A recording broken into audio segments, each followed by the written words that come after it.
This is the Red Pill Reich. Now you got a lot of guys out here in the manosphere pushing this self-improvement stuff, right? And they'll say shit like, make muscles, and they even suggest using TRT or gear and other chemicals to achieve that goal. The fact that nobody else has said what I'm about to say right now is very telling, because it shows that there's just a bunch of pseudo-alphas and betas in the manosphere, and they're just pushing these beta male strategies. You're not going to change your genetics by doing this shit. Sure, you can fool women into thinking you're something that you're not, and I touched upon this with my Pee Wee Herman analogy. See, true genetic alphas are going to be drawn to physical activities where they can impose their physical prowess and dominate other motherfuckers. That means, in today's world, getting into things like sports, but not all sports. We're not talking about waffle ball here or fucking baseball and basketball. We're talking about sports such as American football, rugby, wrestling, or other combat type sports. And part of the curriculum when you do these sports, the coaches are going to have you working out to improve yourself in certain aspects of the sport. Well, if you're a genetic alpha, you probably already have a pretty good physique. And doing this is only going to further enhance your physical attributes even more.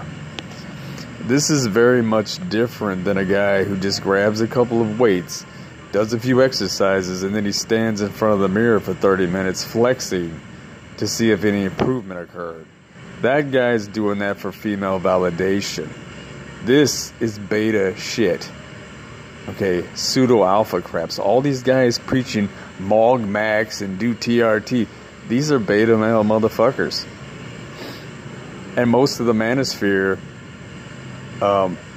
is doing this. They brag about it. Fucking Donovan Sharp, Modern Life Dating, even Aaron Clary, and I think Rollo Tomasi is doing TRT. And they fucking brag about this. That makes them manly or some shit. If you need TRT, you ain't no fucking alpha, buddy. Alright, if you need to improve yourself through these artificial means. Now, I'm not saying there's anything wrong with improving yourself. Okay, but don't fool yourself and delude yourself into thinking that you're actually actually a true genetic alpha, because you're not.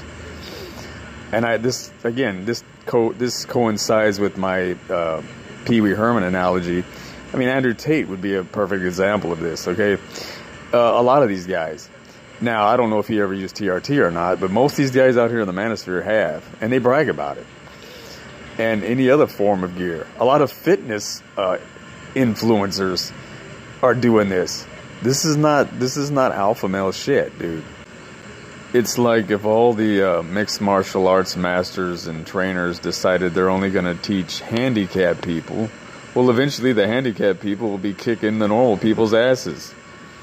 Obviously, if they train give the same opportunity to the normal people, well, they'll surpass the handicapped people. If all the females decide they're only going to date guys with Down syndrome, well, eventually the retards will become the great lovers. And that's essentially what they're doing now. But as soon as they give the normal guys the same opportunity, well, obviously they'll surpass the fucking retards. So doing all these things, it's fine, do it. But you're not really changing your genetics. And being a true alpha is genetic. Anyway, until next time, ciao.